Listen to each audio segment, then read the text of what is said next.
अस्सलाम वालेकुम जी। फरवरी का महीना कैंसर की बीमारी और स्पेशली बाइल डक्ट और गॉल ब्लैडर के कैंसर की बीमारी के हवाले से बड़ा इम्पॉर्टेंट है। पहली चीज़ तो ये है कि 4 फरवरी internationally as a cancer day celebrate किया जाता है और फरवरी का जो पूरा महीना है इसको गॉल ब्लैडर यानी पित्ता और बाइल डक्ट यानी जिगर की नाली इसके कैंसर की अवेयरनेस के लिए पूरी दुनिया में लोग डिफरेंट कैंपेन्स करते हैं। तो मैं आपको गॉल ब्लैडर और बाइल डक्ट के कैंसर से हवाले से पहले भी अपनी डिफरेंट वीडियोस में एजुकेट कर चुका हूँ। गॉल ब्लैडर का कैंसर या पित्ते का कैंसर एक इंतहाई ख़तरनाक कैंसर है। अनफॉर्चुनेटली ये लेट स्टेज पर डायग्नोज होता है और तकरीबन 90% लोगों में जब डायग्नोसिस होता है तो ये कैंसर फैल चुका होता है, जिसको हम स्टेज 4 कैंसर कहते हैं, और उसके क्योर होने के चांसेस ऑलमोस्ट ख़त्म हो चुके होते हैं। सिर्फ 10% वो लोग होते हैं जिनका गॉल ब्लैडर या पित्ते का कैंसर ऐसी स्टेज पर डायग्नोज होता है कि उसके लिए सर्जरी या कीमोथेरेपी करके इस कैंसर को कम्प्लीटली क्योर किया जा सकता है। लेकिन ये आपके जिस्म में होने वाले तमाम कैंसर्स में से one of the deadliest cancer है। जो बाइल डक्ट कैंसर है यानी जिगर की जो नालियां हैं उनमें कैंसर जो होता है वो ज़रा रिलेटिवली लेस एग्रेसिव होता है और उसकी मेन वजह ये है कि चूँकि बाइल डक्ट बहुत छोटे साइज़ की होती है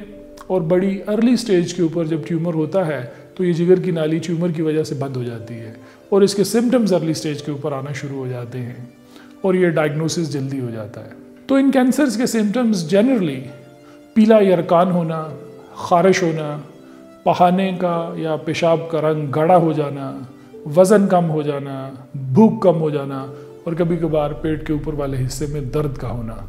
ये वो सिम्टम्स हैं। और जब आप इन सिम्टम्स को लेते हुए इन्वेस्टिगेशन करते हैं जो जनरली शुरू में अर्ली स्टेज के ऊपर अल्ट्रासाउंड और कुछ ब्लड टेस्ट होते हैं तो उनसे अंदाज़ा होता है कि मरीज़ को जॉन्डिस हुआ है। फिर आप सीटी स्कैन्स करते हैं तो उसमें आप इन ट्यूमर्स को देख सकते हैं और फिर आप इनके लिए ऑपरेशन या सर्जरी करवा के इसका इलाज कर सकते हैं। बाइल डक्ट का कैंसर अगर अर्ली स्टेज के ऊपर डायग्नोज हो जाए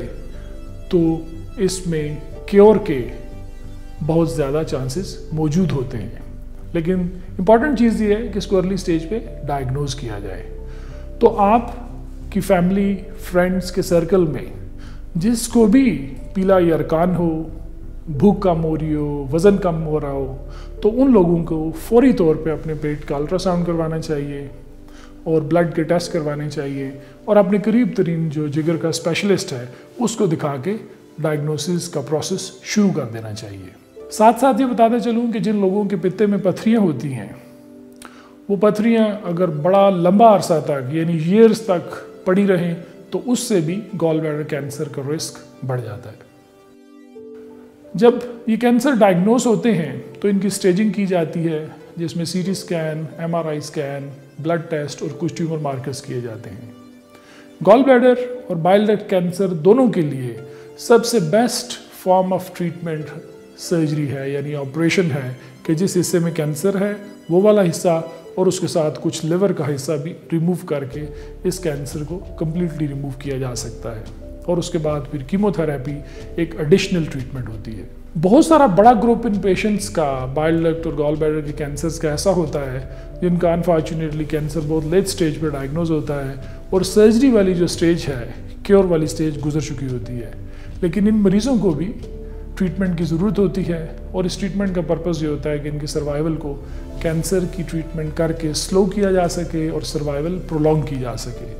और इनके जो सिम्टम्स हैं वो बेहतर हों ताकि जो क्वालिटी ऑफ लाइफ है वो बेहतर से बेहतर रह सके। तो उसके लिए अमूमन चूँकि सबसे बड़ी कंप्लेन जो है वो जॉन्डिस होती है तो उसके लिए एंडोस्कोपी करके बाइल डक्ट में स्टेंट डाला जा सकता है। जब जॉन्डिस ठीक हो जाता है, पेशेंट की खारिश कम हो जाती है तो उसके बाद फिर इन लोगों को कीमोथेरेपी दी जा सकती है जिससे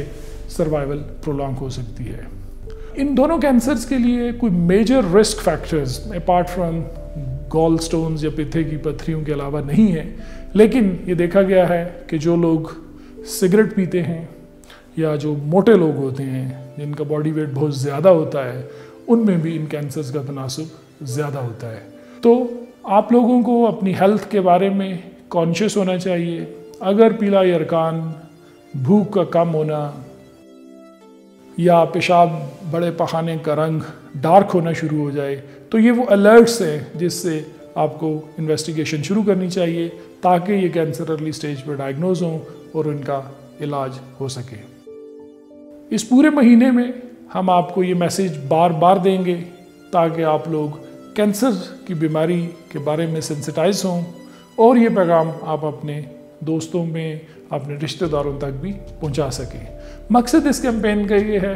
कि कैंसर की बीमारी अनफॉर्चुनेटली जिन लोगों को हो जाए उसको डायग्नोज अर्ली स्टेज पर कर लिया जाए। अर्ली स्टेज पर डायग्नोसिस होगा तो इलाज में कामयाबी की उम्मीद है। मेरी तरफ से बेस्ट विशेस और आई होप कि आपकी कैंसर के बारे में कुछ ना कुछ अंडरस्टैंडिंग डेवलप होगी और आप ये मैसेज आगे बहुत से लोगों तक पहुँचाएंगे। अल्लाह हाफ़िज़।